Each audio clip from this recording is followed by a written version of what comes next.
There is something I've Okay. been talking about a lot in the classes that I'm teaching and the different aspects of role playing game design or angles on it. One of the things I've been talking a lot is constraint.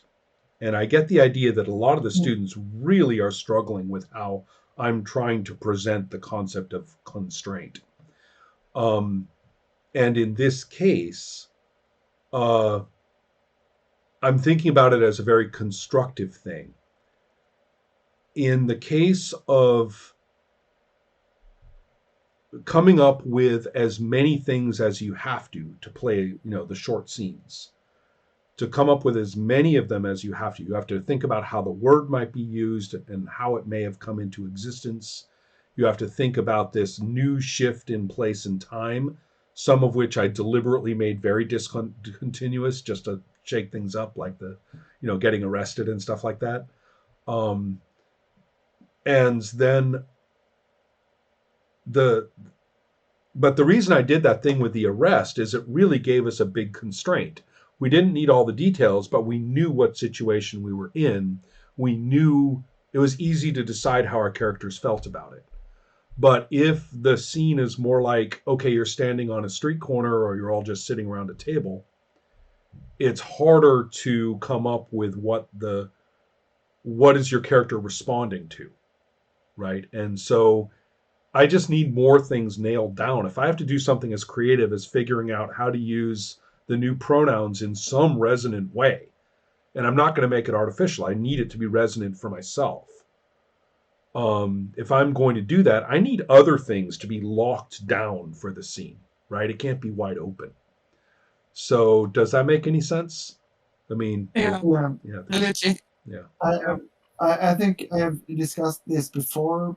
Um, I totally agree with the constraints, and I think that's basically a scientific fact. If you Mm-hmm. look at like research around creativity, like a blank white paper is not Right. like that's not as encouraging as like fill in the gaps or whatever, Mm-hmm. where you have a kind of a challenge, because constraints, with constraints comes challenge and Mm-hmm. and and and skill, and you have all these aspects of and Well, I to put the well, most positive word, my it's inspiration. But yeah. yeah. Mm. So, but I think we're talking about two things here. We're talking about, one thing is the process around the like coming up with new words and following the prompts with from the cards. Uh, and I basically thought that the cards were really inspiring. I liked them, and they were very simplistic, Mm-hmm.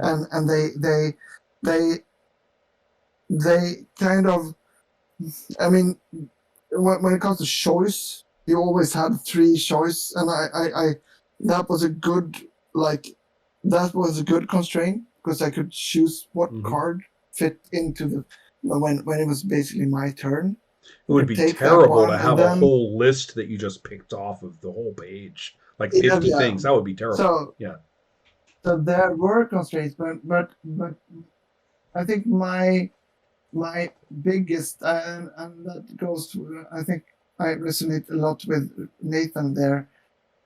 For me, the scenes were a kind of a relief. Mm-hmm. That was where I always felt that this is exciting. What will happen? And it could be frustrating, but not from a creative perspective.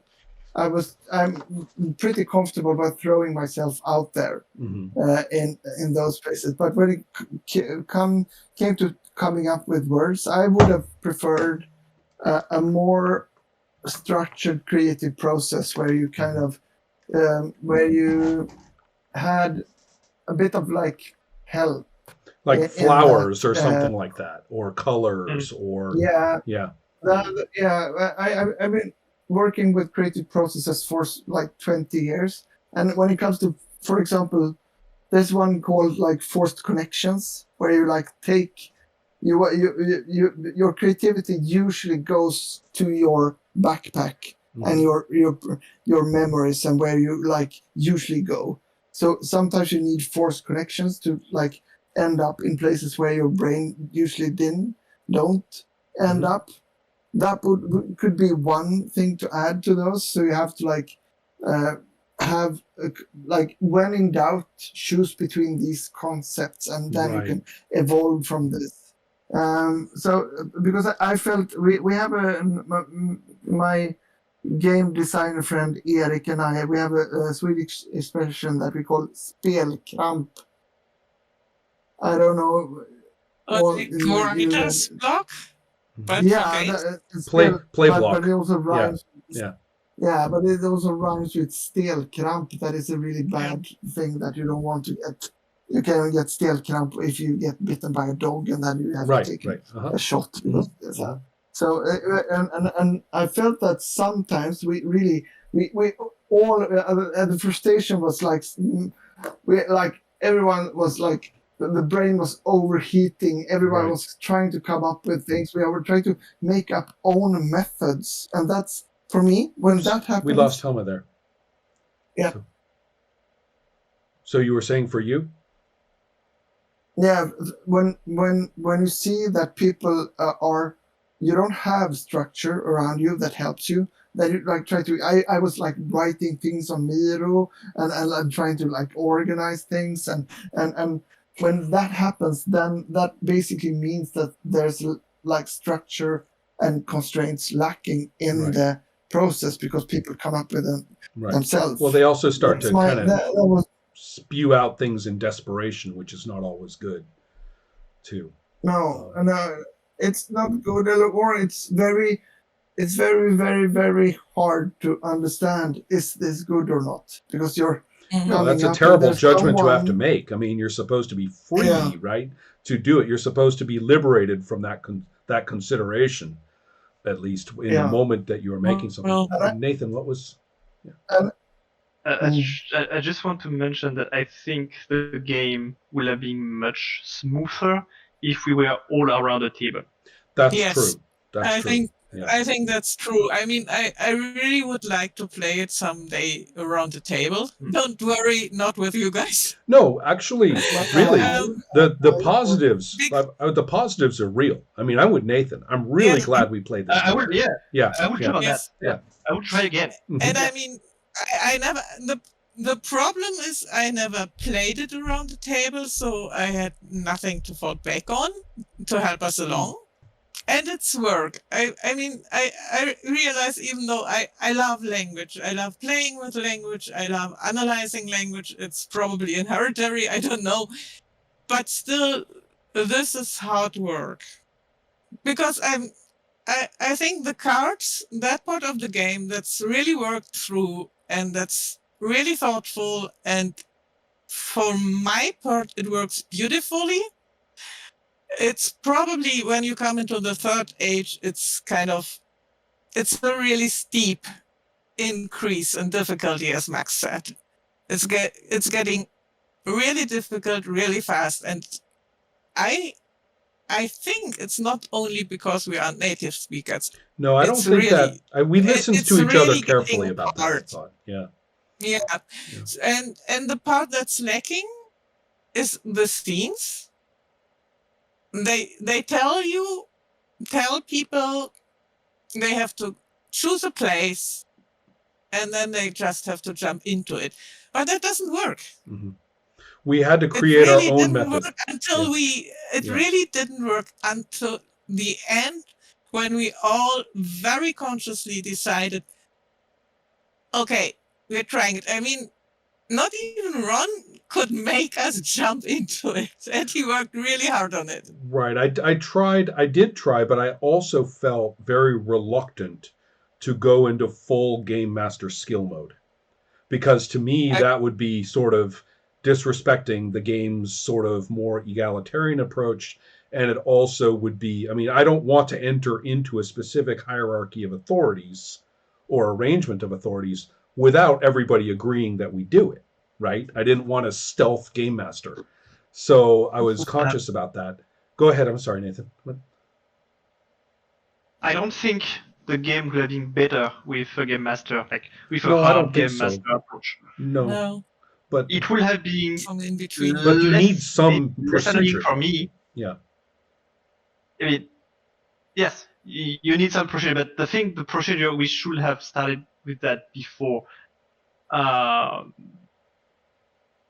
In the end, we came up with our procedures. Exactly. At the end, Exactly. we had Yeah. it. Mhm. And I think it went really well. Mm. It's just, I don't think Here, a game here's master will work with no, this I game. completely agree, and so but I was talking more about the social. It would be very inappropriate for somebody to manipulate the interactions during play into a more game master like situation. So I really didn't want to bring in. I tried to basically shut myself up a lot, if you can believe it. Yes. But in the thing I was thinking about, the game isn't entirely wrong about something. It's just risky. The idea, I was thinking about the business about let's make it a flower, or getting a prompt that wasn't quite the word, but at least got us oriented, right? Because when we did that, that's when it worked really well. So the game is kind of trusting that in a group of 5, 6, 7 people, somebody's going to do that. The game kind of trusts that somebody's going to do that. And so to me, it's difficult, however, to have that particular trust for that to happen occur in the context of everybody also debating where we even are. Right. So it made it harder for that one thing that you always need for the word. It's the proto word. Right? Somebody has to come up with kind of the proto word or the analogy, or maybe it's a word like this or something. And then bam, then you just trust. After that, just trust Max. Right? once you have that, just trust Max, and he'll come up with it. Right? So in a way you kind of needed that, but the game's kind of trusting social dynamics and creativity and goodwill to do it, and I kind of don't want to take that away from the game. It's got kind of a faith in humanness, right?